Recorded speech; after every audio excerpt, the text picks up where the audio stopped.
Cek cek.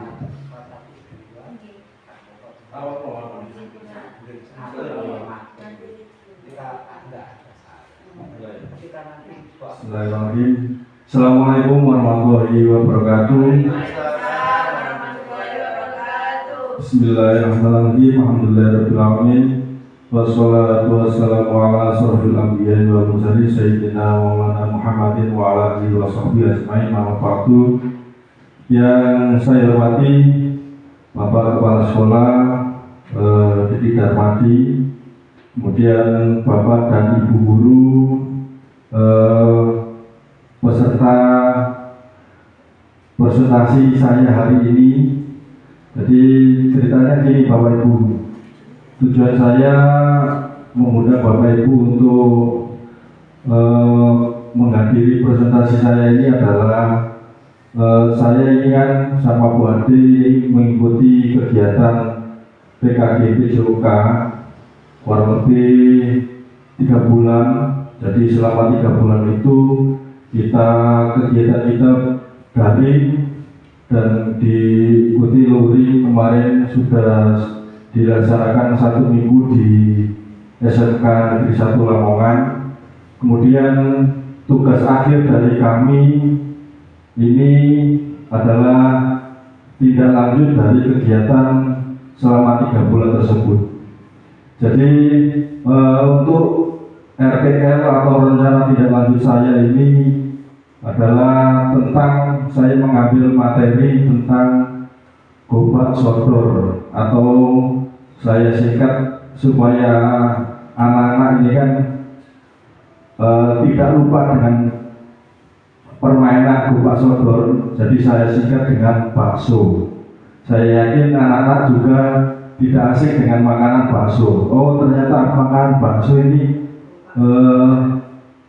permainan gobat sodor, seperti itu Bapak Ibu ya. Kemudian selama 3 bulan itu kami juga kegiatannya bisa di daring ya, daring. Jadi kegiatan daring itu menyesuaikan dengan kegiatan saya, anggota kami, yang tentunya kami masih aktif mengajar. Jadi daring itu pun diambil waktu yang sekiranya senggang, bisa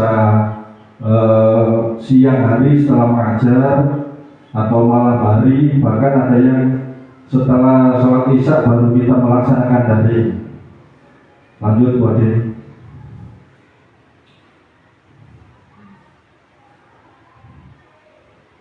Kemudian latar belakang dari materi yang saya ambil ini adalah pembelajaran berbasis proyek memberikan dampak yang holistik bagi murid. Diharapkan pembelajaran PJOK dengan model SEM ya dapat memberikan dampak positif terhadap minat belajar peserta didik. Jadi diharapkan harapannya dari kegiatan PKG PJOK ini melahirkan permainan-permainan yang sekiranya membuat peserta didik itu yang semula itu tidak tertarik atau enggan olahraga, enggan mengikuti pelajaran PJOK dengan PKG PJOK ini diharapkan kita sebagai guru pendidik lebih mempunyai permainan lebih bervariasi, jadi anak-anak lebih suka seperti itu. Lanjut Bu Ade.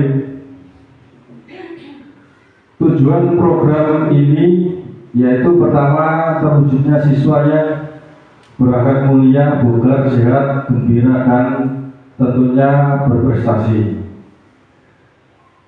Jadi selain anak-anak sehat, juga kita tetap menerapkan peraturan yang anak itu nanti tetap dalam disiplin pengawasan guru ya.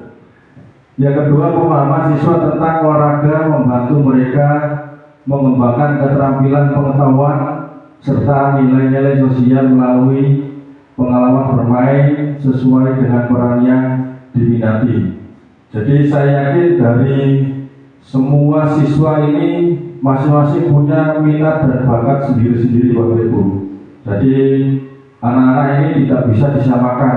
Misalkan si A ini senangannya futsal, si B senangannya bola voli. Jadi tidak bisa disamakan. Tinggal kita sebagai guru memfasilitasi bagaimana minat dan bakat anak tersebut.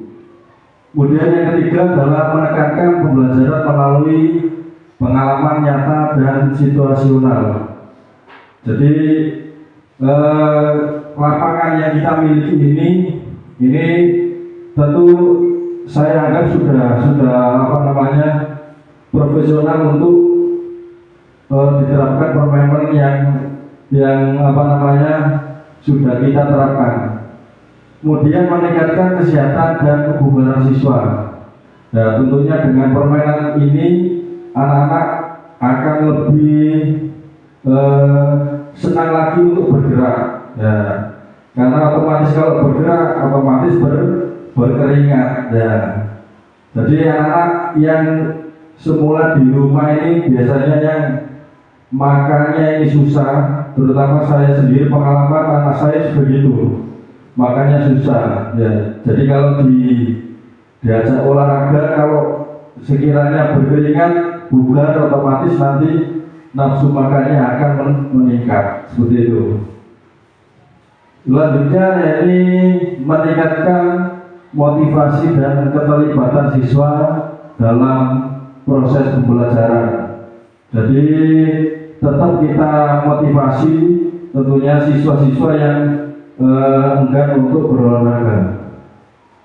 Dan yang terakhir penerapan konsep belajar aktif, di mana siswa terlibat secara langsung dalam kegiatan belajar.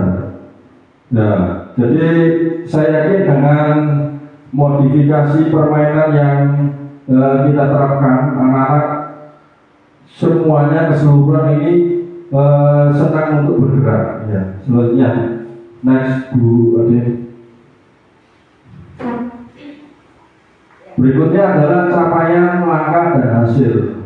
Ya, jadi capaian ini poinnya satu, terwujudnya siswa yang seperti tadi berakhlak mulia, bugar, sehat, gembira, dan berprestasi.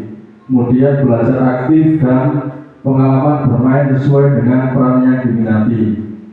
Langkah-langkahnya yakni siswa dapat memahami cara bermain dan aturan permainan. Dan yang kedua, siswa mendapat pengalaman yang nyata sesuai peran yang diminati. Dan kemudian siswa yang memiliki sikap sportif mau menerima kekalahan dan kemenangan. Untuk hasilnya adalah mengadakan lomba buka sodor, penerapan sports education model yang dimana semua peserta didik mendapatkan peran sesuai yang diminati. Jadi dari permainan ini nanti rencananya anak-anak ini kan dilombakan antar kelas. Jadi kelas bawah sendiri 1, 2, 3 nanti dilombakan, kemudian 4, 5, 6 sendiri akan dilombakan seperti itu. Lanjut Bu Ade.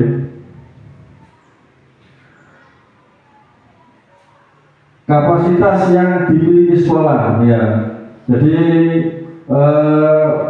kapasitas yang dimiliki sekolah ini yang pertama adalah manusia itu sendiri yang terdiri dari bapak kepala sekolah, guru dan siswa. Kemudian lingkungan berada di pedesaan. Tentunya kita tahu sekolah kita ini sekolah mewah Bapak, jadi mepet sama akhirnya. Ya.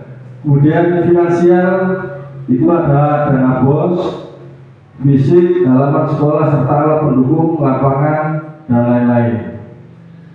Sosial adanya aturan atau tata tertib sekolah, kemudian politik, kebijakan kepala sekolah, komite dan puskesmas, dan yang terakhir agama dan kebudayaan. Lanjut, Bade. Kemudian untuk rencana evaluasi, yang pertama ini ada observasi mengamati antusiasme siswa. Jadi pada saat pelaksanaan kita sekiranya anak-anak ini mengamati siswa bagaimana anak-anak ini antusias apa tidak dengan permainan kita. Kemudian ada rubrik penilaian.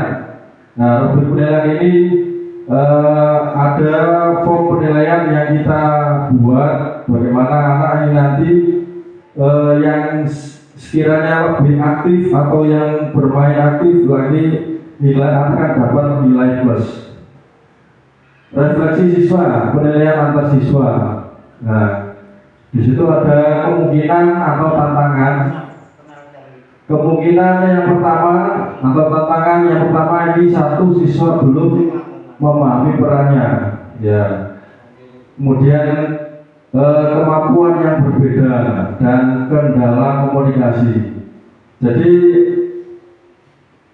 kemungkinan atau tantangan ini ya terutama untuk kelas rendah Bapak Ibu ya. Jadi kelas 1 atau kelas 2 kita mengarahkannya ini sangat kesulitan karena memang dari tingkatan TK ke kelas 1 ini kan butuh bersosial dulu baru anak-anak bisa dengan berteman dengan kelas 2 seperti itu. Jadi kita siswa belum memahami perannya.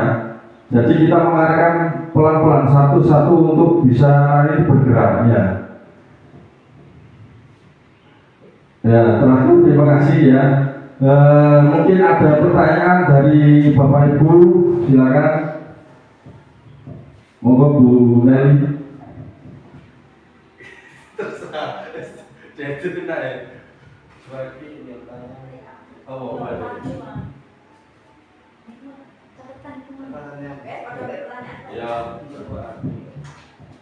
Ya Bapak, terima kasih. Di sini saya akan menanyakan, anak-anak itu kan masih asing dengan permainan gobak sodore. Apakah sebelum kita melakukan pelaksanaan itu apakah kita guru sebagai fasilitator itu memberikan gambaran atau sosialisasi terlebih dahulu kepada anak-anak? Oke, terima kasih. Ya, terima kasih Bu Ade. Ya, jadi sebelum kita melakukan kegiatan ini tiap kelas ini saya kumpulkan. Jadi ada sebuah video atau kita kasih materi dulu. Sekiranya anak-anak ini sebelum praktek ini kan dikumpulkan dulu di kelas, kemudian ada video kita menjelaskan pelan-pelan. Karena utamanya kelas bawah, Ibu ya. Jadi kelas bawah ini sangat sulit sekali untuk memahami karena mungkin masih bawaan dari TK ya. Jadi kita mungkin mengajar juga pelan-pelan untuk mendekati mereka supaya bisa jalan. Kalau kita tidak menjelaskan pelan-pelan, anak-anak yang kelas bawah ini sangat sulit untuk memahami seperti itu. Cukup? Oke. Ada lagi pertanyaan? Monggo. Oke, cukup ya. Oke, cukup dari saya. Mungkin selama presentasi saya hari ini ada ucap saya mohon maaf yang sebesar-besarnya. Saya akhiri. Assalamualaikum warahmatullahi wabarakatuh.